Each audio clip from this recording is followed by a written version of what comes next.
cool. So, you've had loads and loads of material that you put out over the years, dating from about 2004.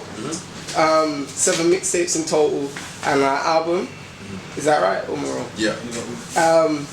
How have you been able to stay relevant over all these years? I don't know, you know, just by being myself, to be honest. That's all you can do. You be yourself. You're always relevant to yourself, and I just think that if people like you for being you, then they'll be your fan or supporter or with what you're doing for ever, really. How much do you think you have changed as an artist going back from in the earlier days going to pirate radio and then kind of making songs? I wouldn't say changed, I'd say developed.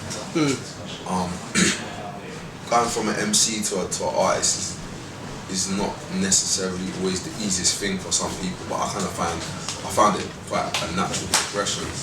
And even like my newest single, No One Else, like it's got a lot of comparisons with a record I put out ages ago, My Diary. Yeah. But they're completely different. But you get what I'm saying? It's more like a development. Growth. That's how I look at it. And obviously beforehand you were signed to a major, and what was the situation why that kind of finished there? And do you think that you went in that too early in comparison to now? The timing for me was good timing. Like I was on a momentum, buzz building, etc. Signed to the label, put out a single did good.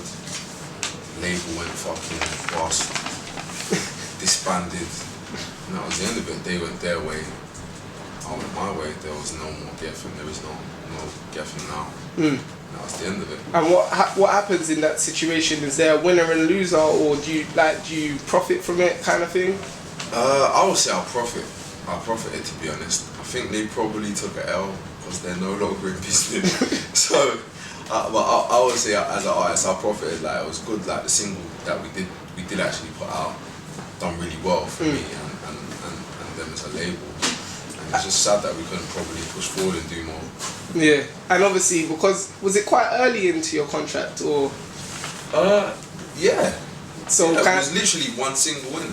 Wow. And then it was like, oh yeah, we're getting ready to move with the next single, and then they were taking low on their end. And the next thing we heard that there's no, actually no, we're dropping this out. Yeah. So kind of you do kind of win because obviously you get paid to do a whole project, and you only have to do. But you know what, as an artist, really and truthfully, all you want to do is put out music, man. Yeah. You know, that's the main thing. So.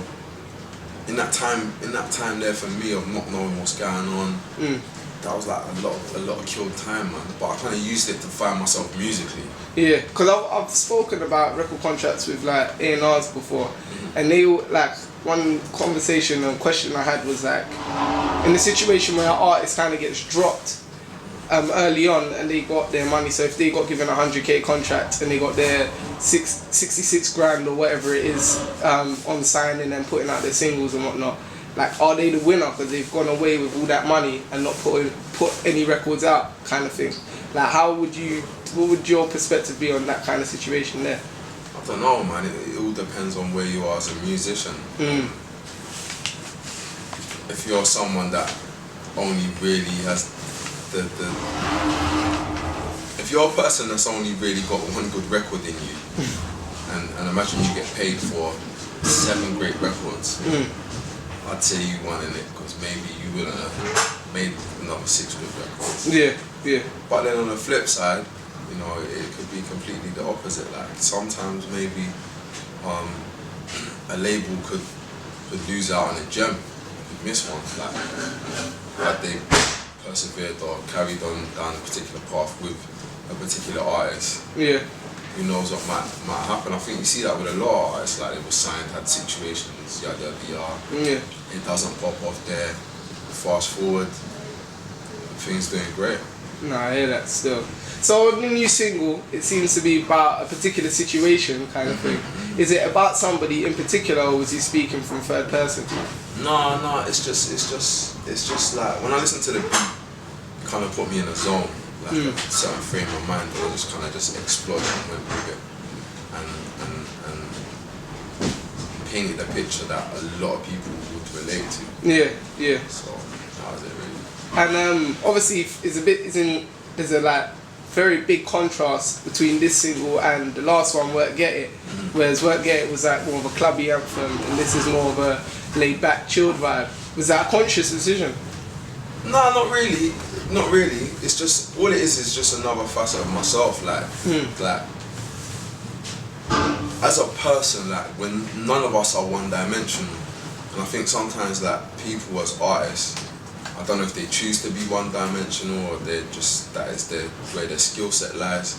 But me as an artist, like I try not to be one-dimensional. Just if I'm being myself, it's not every day that I wake up and I want to work it.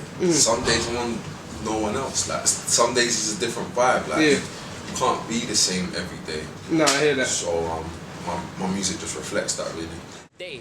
Is that the internet is becoming a very saturated place because everybody and their auntie's uncle can do a video.